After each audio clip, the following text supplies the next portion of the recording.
The Steam Summer Sale starts in exactly 1 week. It's the single biggest event for bringing a massive wave of new players to our game. So we need a massive update ready. I had people test the game and I tested it myself. And we found so many flaws that were hurting the player experience. So this update we are changing everything. A brand new sprint and stamina system, an RVO Pathfinding overhaul, a total health UI fix, massive readable fonts, bigger menu and pause buttons, a restart option, and we will rework on tutorial. If you are new here, this is Devlog Rift, our early access game on Steam. It's a mix of strategic tower defense, instance mining, and massive upgrade tree and active top-down shooting. If you want to see exactly how this massive overhaul went, stick around for the rest of this devlog. And hey, if you want to help us test the game right now, join our Discord below and ask me for a key. Let's dive in. Number 1. Sprint and stamina. Why did we add this? Well, Devlog Rift has two main phases. You mine rocks on the left side of the map, but you defend on the right side of the map. When that mining timer runs out, you have to rush across the map to build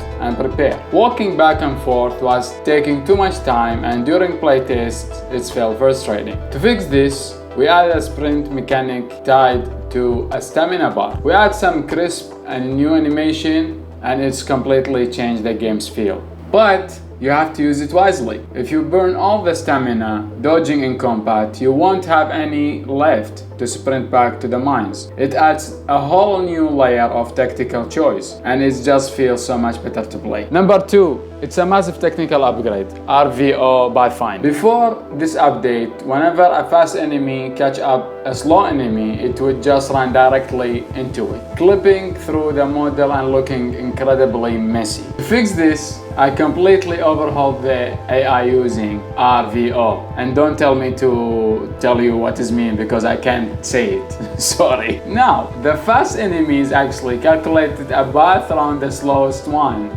in real time, passing them smoothly without overlapping. Full disclaimer, it's a massive code change and it still acts a little weird sometimes when giant enemies are on the screen. But we are actively testing and tweaking it to get it perfect before the sale. Number 3 is all about UI polish. In the current Sim version, we had a weird bug where hitting an enemy caused their health bar to randomly turn pitch black before resetting. It's looked broken and honestly it was driving me crazy. We finally squashed that bug. Now the colors work perfectly, the bars are cleaner and more compact, and we added some extra visual shake to give your hits a lot more impact. We also designed a unique health bar for the defense doors and the player stamina. And speaking of doors, the UI now clearly displays the exact gold amount needed to repair, so you can manage your economy mid-fight. Number 4. Next up is the font. Originally, we used a basic font just to make sure we supported every language, but it's ended up looking weirdly blurred. To be completely honest with you, my eyes literally started hurting just from playing my own game. I knew I had to fix it before the sale, so I hunted down specific clean fonts for every single language we support and generated the font assets inside Unity at the highest quality possible. Now, look at the difference. The text is bigger, incredibly sharp, and beautifully readable. No more blur, no more eye stain, just a much cleaner, premium feeling experience for everyone. Number 5 is a total overhaul of the main menu. Originally, the buttons were way too small. If you tried to make the font bigger, it's built out of the buttons, and the colors just didn't match the game vibe at all. So, we completely threw it out and redesigned it. We switched from a horizontal layout to a clean vertical stack with massive buttons and giant text. We actually learned this lesson the hard way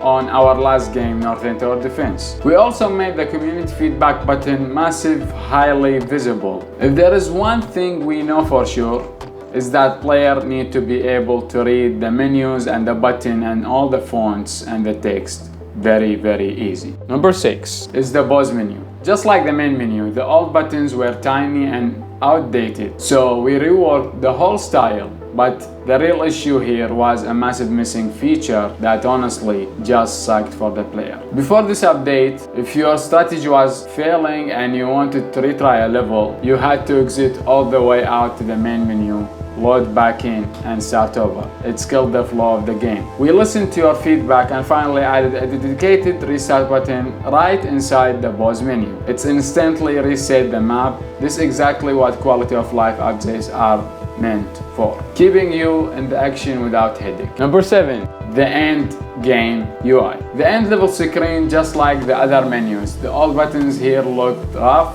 the text felt completely out of the place, and it just didn't match the quality of the gameplay. So we brought over the exact same design language we used for the main menu. We built completely new assets, scaled up the text for maximum readability, and stacked the buttons vertically. Now, whether you are pausing mid-fight, losing a match, or crushing a level, the entire game finally feels cohesive, clean, and incredibly polished. No more placeholder vibes. Number 8 is a huge one for strategy levels. The upgrade tree. Seriously, every single time I opened the old skill tree and tried to read the descriptions, it gave me a headache. The text was tiny and blurred and just plain painful. This was massive bottleneck, so we completely re-engineered the text block. We made everything bigger, sharper, and smoother to navigate. Now, look at this. It's a night and day difference. Honestly, the new text looks so clean and readable that I don't even want to close the menu anymore. I just want to live inside the upgrade tree.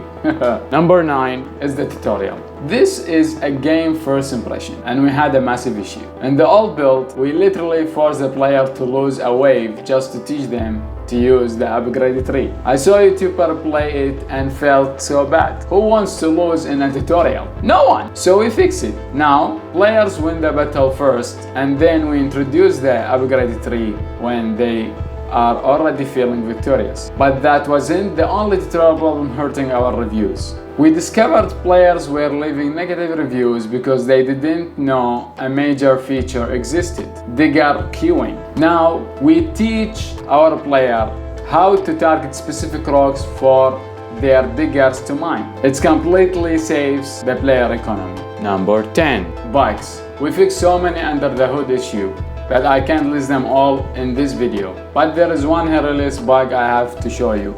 Look at this. Whenever you opened a treasure chest to pick a card, the game was supposed to pause, but for some reason the player could still slide around and mine rocks in the background while the menu was open. It was literally breaking the laws of time. We finally locked that down. Now when the cards are up, everything freezes exactly like it's supposed to. No more cheating the system, no more broken animation, just pure clean polish across the board. Thank you very much for sticking around until the end, and if you want to check our game for yourself, the link to our Steam page down in the description. This big update, it will be alive with the summer sale, which is also will have sales, so you can go and wishlist the game now and wait until the sale, and if you like it, you can buy it. Before I go back to coding, don't forget to subscribe to follow the journey, and if you would like to support me, you can buy me a coffee in the link down in the description. If you want to see a full day of my life as indie game developer, you can check this video, and see you in the next one.